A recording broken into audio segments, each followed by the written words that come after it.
Haleluya, puji nama Tuhan, salam sejahtera buat kita semua. Mari terus merenungkan firman Tuhan menggunakan 365 hari yang mengubahkan, agar kehidupan kita hari demi hari semakin diberkati dan diperlengkapi oleh firman Tuhan yang kita dengar, yang kita renungkan, dan yang kita pelajari bersama-sama. Rise up, bangkit, bergerak, berdampak. Puji nama Tuhan. Kita akan sama-sama belajar tentang kebenaran firman Tuhan dan merenungkannya dengan tema kita pada hari ini, yaitu pendengar dan pelaku firman. Kita sepakat bahwa firman Tuhan bukan hanya dengar saja, bukan hanya diucapkan saja, melainkan itu hak untuk kita praktekkan dalam keseharian kita.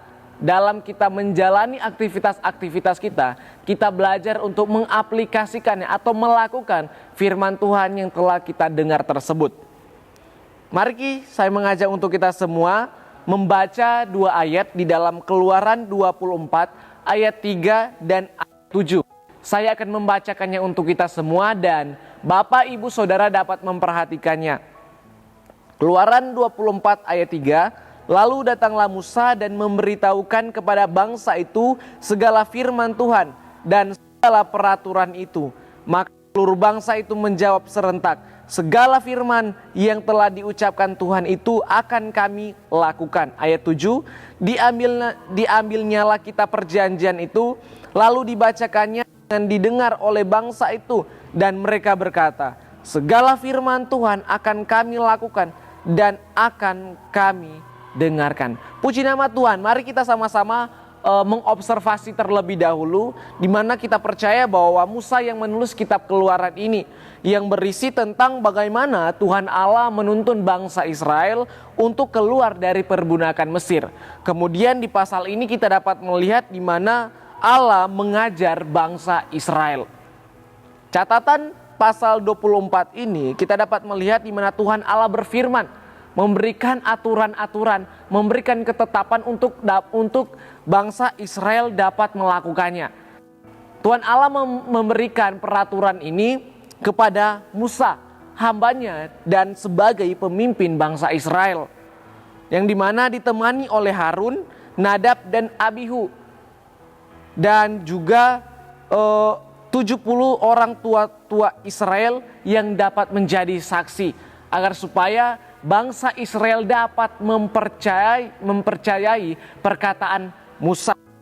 Dan kita dapat melihat di mana peristiwa ini Tuhan menetapkan ketetapan atau peraturan. Mengapa? Tentunya untuk bangsa Israel tidak hidup secara sembrono, tidak hidup secara kekeliruan. Dan puji nama Tuhan, kita dapat melihat respon yang baik dari bangsa Israel, di mana bangsa Israel dengan serentak bersama-sama mengatakan akan dilakukan dan akan didengarkan. Yang dimana kita tahu kalau kita membaca dalam ayat 1, setelah Musa kembali dari Gunung Sinai, Musa kemudian memberitahukan kepada bangsa Israel tentang firman Tuhan dan segala peraturan yang telah diterimanya. Mengetahui bahwa Musa telah menerima firman Tuhan dan segala peraturannya, kemudian jawab serentak katanya, segala firman yang diucapkan Tuhan akan kami lakukan. Dan di dalam ayat 7 dikatakan yang kedua kali, akan kami lakukan dan dengarkan. Dua kali mereka mengucapkan kata yang sama. Nah, di dalam interpretasi Bapak Ibu Saudara, apa yang dapat kita pelajari? Yang pertama, Tuhan membuat batasan atau aturan untuk kebaikan kita. Batasan atau peraturan yang Tuhan buat itu untuk kebaikan kita. Di dalam ayat 3 mengatakan, lalu datanglah Musa dan memberitahukan kepada bangsa itu segala firman Tuhan dan segala peraturan itu. Cukup sampai di situ. Bangsa Israel diberikan peraturan-peraturan untuk mereka dapat memperhatikan dan itu menjaga mereka supaya hidup secara keliru, tidak hidup secara sembrono. Karena kalau tidak ada peraturan, maka akan ada banyak kekacauan dan hidup mereka akan jadi hidup yang kacau. Mereka menjalani hidup yang kacau kalau tidak ada peraturan. Jadi Tuhan berinisiatif membuat aturan supaya mereka dapat hidup damai, supaya mereka dapat hidup sejahtera dan tidak hidup secara sembrono. Dan itu untuk kebaikan mereka juga tentunya. Kalau mereka hidup damai, itu untuk kebaikan mereka. Kalau mereka hidup sejahtera, itu untuk kebaikan mereka. Kalau mereka dapat menjaga kehidupan mereka, itu juga untuk kebaikan mereka. Dan di sisi lain kita dapat lihat mereka menghargai Tuhan juga. Setiap firman tentang hukum atau peraturan Bapak Ibu Saudara yang dibuat Tuhan, itu bukan hanya untuk supaya kita menaati saja. Memang itu salah satunya dan utama. Melainkan juga kalau kita melihat lagi di mana untuk membatasi kita supaya kita tidak salah jalan dan tidak masuk ke jurang, tidak hidup sembrono, tidak hidup sembarangan.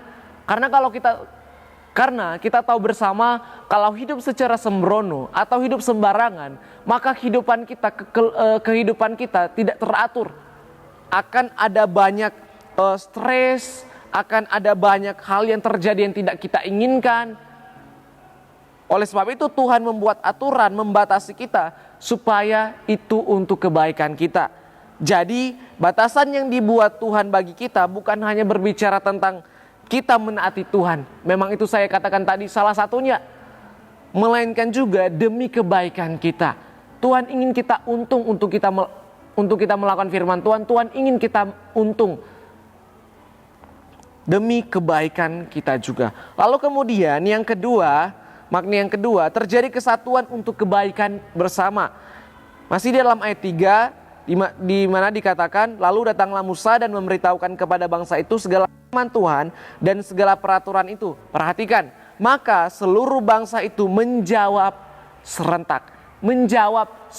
Kita garis bawahi menjawab serentak. Menjawab dengan serentak berarti mereka tentunya sudah memiliki kesatuan. Dan untuk mereka memiliki kesatuan itu tidak terbentuk seperti itu saja, tidak langsung terbentuk. Tentunya itu mempunyai proses.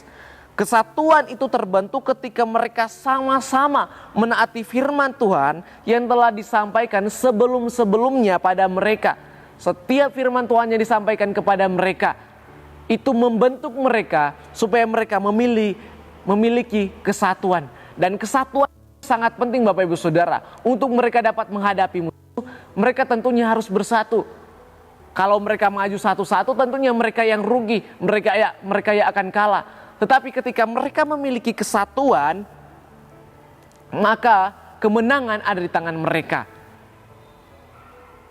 Dan kita belajar, sudah seharusnya kita sebagai orang-orang percaya, gereja Tuhan memiliki kesatuan di dalam Tuhan. Satu iman, satu kasih, satu pengharapan, agar supaya kesatuan itu dapat mendatangkan kebaikan antara satu dengan yang lainnya. Contohnya, ketika ada kesatuan, maka akan terjadi saling menolong, saling bertolong menolong. Akan terjadi saling menguatkan. Ketika yang satu lemah, yang satu datang menguatkan. Juga ketika yang satu mungkin lupa, yang satu datang mengingatkan. Ketika yang satu butuh bantuan, yang satu juga datang membantu dan sebagainya. Akan ada saling menguatkan satu dengan yang lainnya. Akan ada saling menguntungkan satu dengan yang lainnya. Kalau ada kesatuan di dalam Tuhan. Kesatuan itu juga dapat memperkuat iman kita. Memperkuat iman antara satu dengan yang lainnya. Karena saya mau katakan lagi, itu untuk kepentingan kita bersama. Lalu kemudian makna yang ketiga tentunya melakukan dan mendengarkan firman Tuhan tidak boleh dipisahkan. Kembali dalam Keluaran 24 ayat 3 dan 7 saya akan membacakan perkataan bangsa Israel. Di mana bangsa Israel berkata, segala firman yang telah diucapkan Tuhan itu akan kami lakukan. Di ayat 7 juga mereka mengatakan, segala firman Tuhan akan kami lakukan dan akan kami dengarkan. Firman Tuhan tidak saja mereka melakukan, melainkan juga didengarkan. Sehingga kita dapat menyimpulkan bahwa mendengarkan dan melakukan firman Tuhan tidak boleh dipisahkan. Yang dapat kita pelajari, ada waktu di mana kita mendengarkan firman Tuhan. Contohnya ketika kita ada di gereja, ada satu orang yang menyampaikan, ada hamba Tuhan yang menyampaikan, maka yang lain mendengar. Itulah waktu untuk kita dapat mendengarkan. Dan ada waktu juga untuk melakukan firman Tuhan. Ketika kita selesai beribadah, kita selesai mendengarkan firman Tuhan, misalnya kita keluar dari gereja, disitulah kita melakukan firman Tuhan tentunya. Ada waktu untuk kita mendengarkan, ada waktu untuk kita melakukan firman Tuhan tersebut. Dan menjadi aplikasi dalam kehidupan kita Bapak Ibu Saudara, untuk kita dapat mengikuti dan menjalankan peraturan yang ada. Yang terutama tentunya firman Tuhan. Firman Tuhan yang harus menjadi dasar dan seharusnya itulah yang kita ikuti dan kita jalankan dalam kehidupan kita. Sekali lagi itu untuk kebaikan kita dan kita menghargai yang memberi aturan tersebut, yaitu Tuhan Yesus. Lalu kemudian mengikuti dan menjalankan peraturan yang ada di pekerjaan. Tentunya dalam pekerjaan ada yang namanya peraturan. Dan harus juga menjalankan peraturan tersebut. Begitupun di dalam kita bernegara atau di kampung, RT, RW, bahkan di dalam pendidikan, pelayanan, dimanapun ada peraturan, kita belajar untuk kita menaatinya, kita mengikutinya sesuai prosedur yang ada. Kalau itu selagi itu tidak melanggar firman Tuhan, alangkah baiknya kita menaatinya. Untuk supaya kita bukan menjadi batu sandungan, melainkan kita menjadi berkat. Lalu kemudian aplikasi yang kedua, kita belajar untuk kita memiliki kesatuan hati di dalam Tuhan. Persekutuan, memiliki kesatuan hati dalam gereja, di dalam rumah tangga tentunya juga, di dalam kita berkeluarga, bahkan di dalam persekutuan. Kita belajar untuk kita mempunyai kesatuan hati. Kalau kita tidak mempunyai kesatuan hati, maka akan ada yang namanya saling menjatuhkan satu dengan yang lainnya. Atau juga bisa saling tidak satu tujuan dan bisa membuat satu dengan yang lainnya itu tidak kompak. Tetapi kalau kita memiliki kesatuan hati, maka akan ada kekompakan. Di dalam gereja, di dalam rumah tangga, di dalam keluarga, dalam persekutuan, di dalam pendidikan dan sebagainya. Kalau kita mempunyai kesatuan hati, maka kita akan melihat banyak hal yang akan terjadi. Damai sejahtera, sukacita dan sebagainya. Tidak ada yang namanya perkelahian, tidak ada yang namanya saling membicarakan di belakang satu dengan yang lainnya. Karena mempunyai kesatuan hati di dalam Tuhan. Dan kiranya kita dapat menjadi orang-orang yang mendengarkan firman Tuhan dan yang menjadi pelaku-pelaku firman Tuhan. Karena kembali lagi, itu untuk kebaikan kita juga. Dan yang utama, kita menghargai Tuhan. Kita menghargai orang-orang yang telah membuat aturan tersebut. Dan kita menghargai diri kita sendiri. Amin. Puji nama Tuhan. Kiranya firman Tuhan dapat menjadi berkat, kekuatan dan bekal bagi kehidupan kita. Terima kasih telah mengikuti renungan 79 yang mengubahkan. Bapak, Ibu, Saudara yang ingin didoakan untuk pokok-pokok doa tertentu atau ingin menceritakan kesaksian mujizat kesembuhan, pemulihan masalah keluarga dan lain-lain, dapat disalurkan melalui chat WhatsApp di nomor 081327420088. Tuhan Yesus memberkati kita semua. Mari kita satu dalam doa. Kita berdoa. Bapa yang baik, kami mengucap syukur Tuhan atas firman Tuhan yang boleh Tuhan ajarkan di dalam kehidupan kami Tuhan. Kami rindu Tuhan, kami menjadi pendengar dan menjadi pelaku firman Tuhan. Tidak cukup hanya kami mendengar, tetapi kami rindu Tuhan untuk kami dapat melakukan firman Tuhan yang telah kami dengar, bahkan yang telah kami pelajari.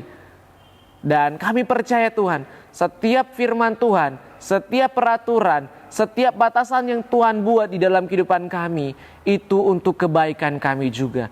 Mampukan kami Tuhan untuk kami dapat melakukan firman Tuhan tersebut.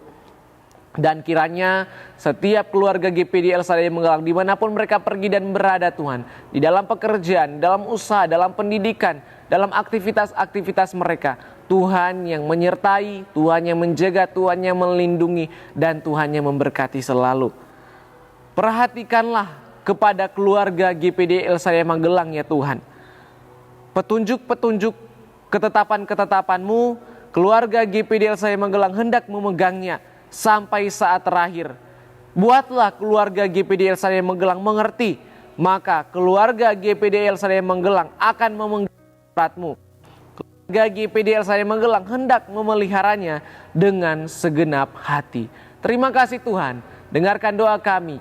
menyerahkan semua kehidupan kami, doa kami ke dalam tangan-Mu. Hanya di dalam nama Tuhan Yesus mengucap syukur. Haleluya. Amin.